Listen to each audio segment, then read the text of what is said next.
Hello, welcome to Gari Talks. I'm Gary. Today, I wanted to talk about beliefs. In my last video, I spoke about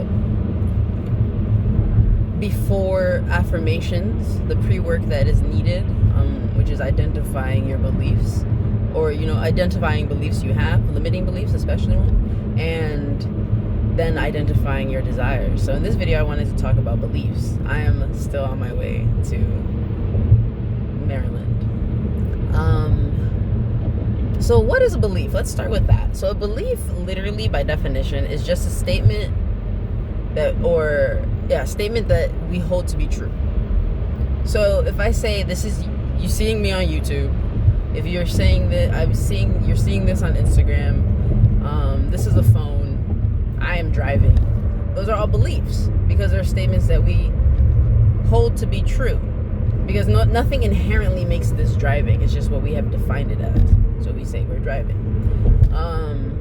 That's a TV. That's something we have agreed upon. A set of characteristics that we have agreed upon to contribute a TV. So you take that to be true.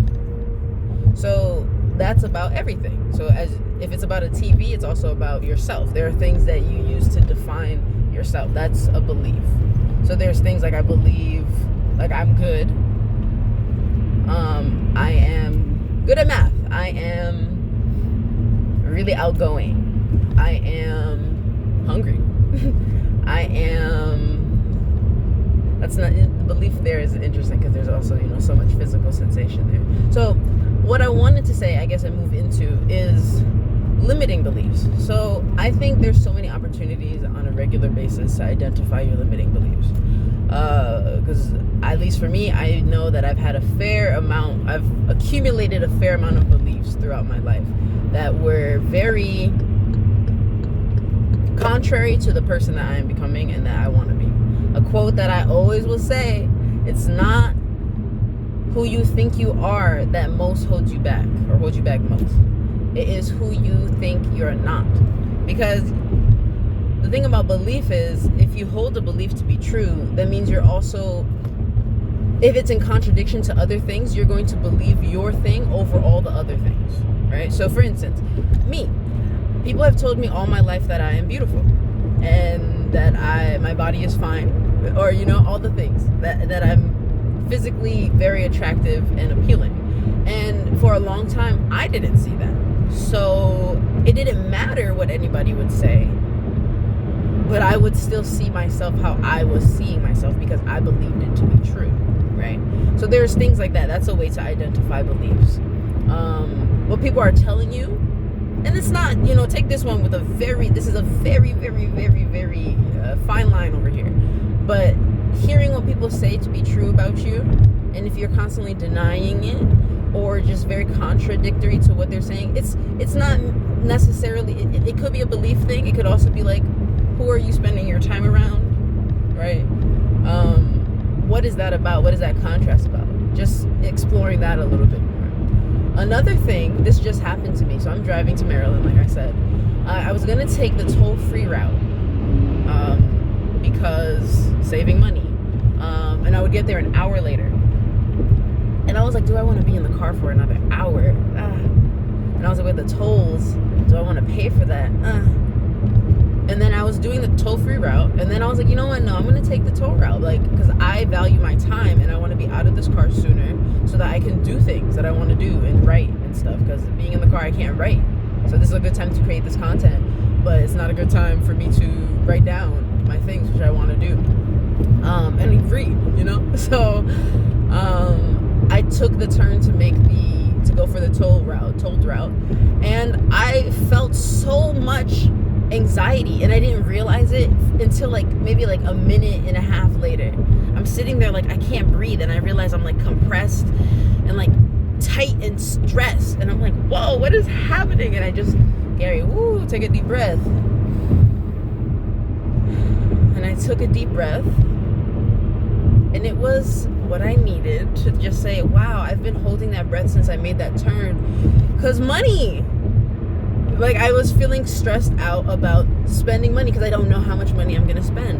And then I was like, Gary, but you just got a lot of money. And I was like, yeah, we did. And I'm doing things that I make money every day. So relax a little bit. We're okay. And I was like, yeah, you're right.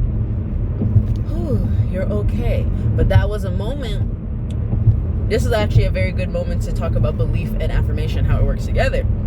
I've been telling myself that I'm creating a life of financial abundance. I've been believing that. I've been feeling it. I've been re-understanding what abundance is to me.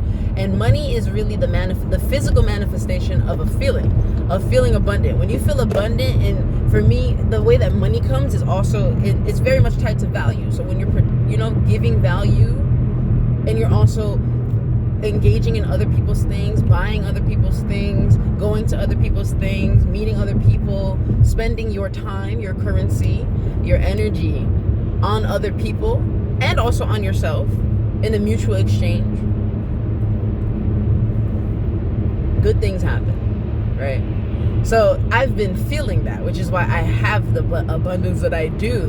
And in that moment, it was a lingering belief still there to be like, money is like scarce. We have to save all the time. And save money over everything all the time. And so it was a moment for me to affirm,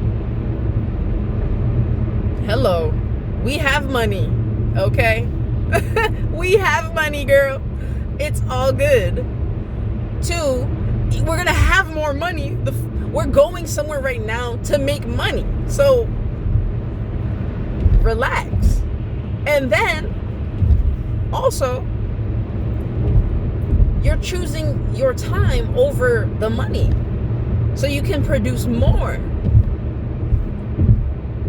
AKA win, win, win, win affirmations. That's how that works, because those are affirmations that I've already had. But you see, the belief will come back until it's not necessarily about like conquering it, but until that belief, until you feel assured, like really assured in yourself, until you have assured yourself, that belief is going to keep coming up, because that belief, it's not like it's floating in from nowhere. It's you. You believe that. So until you can assuage your own anxiety, I feel like the word assuage is usually with guilt, but I feel like it means like do away with, remove, absolve yourself of your own anxiety, your own self-doubt, and like not calling it self-doubt too. That's beliefs also very much tied to wording and how we use our words and framing. That's really what it is. It's what creates your perspective, your reality. That's beliefs. I watched this video, very interesting. And I feel like I mentioned it, but I didn't put that man's name, Aaron, whose last name starts with a D. I will actually tag him in this video and go back to tag him in the other video. He was talking about how beliefs don't create your reality, because reality is like it's a constant stream. It is already happening. You're here. We're here. We didn't.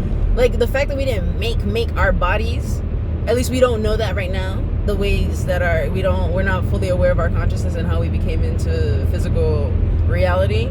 But besides the point, there is a divine, there's a universe. We are part of the universe, but there is a stream. And there is a stream. It is moving. It's going. And our beliefs control or create our reality, in that they create,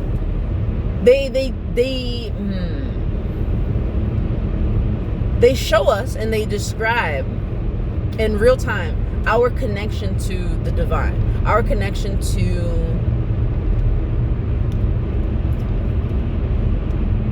I want to say all that there is, but I don't want to be so esoteric, I'm trying to be simple here. Our beliefs really determine how open or closed we are to experiencing life at its fullest. Whatever you think life can be, your beliefs, how you feel, is usually a good gauge on where your beliefs lie. So if you feel like life is full of opportunity and you feel great about that and you're moving, for me at least, that feels like things are moving good with your beliefs. If you feel a lot of resistance, you feel stressed, You feel another day. You feel like you don't have enough time. You feel like depressed. You feel stressed out. You feel like you can't find relationships that are satisfying or fulfilling. You feel like you don't have no boundaries. Like a lot of things where you don't feel good.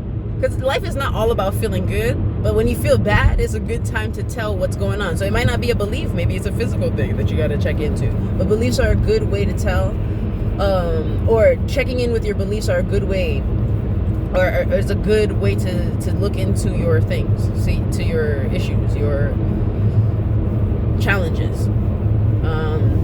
Because often, if not always, I don't want to say always because I don't know, but more often than not, it will come back to a belief thing. And I think love is a wonderful place to look for belief stuff, because love, money, work. I haven't worked at a traditional office in a very long time, over a year, so I can't say what office culture is like, but the things that you do, your passions.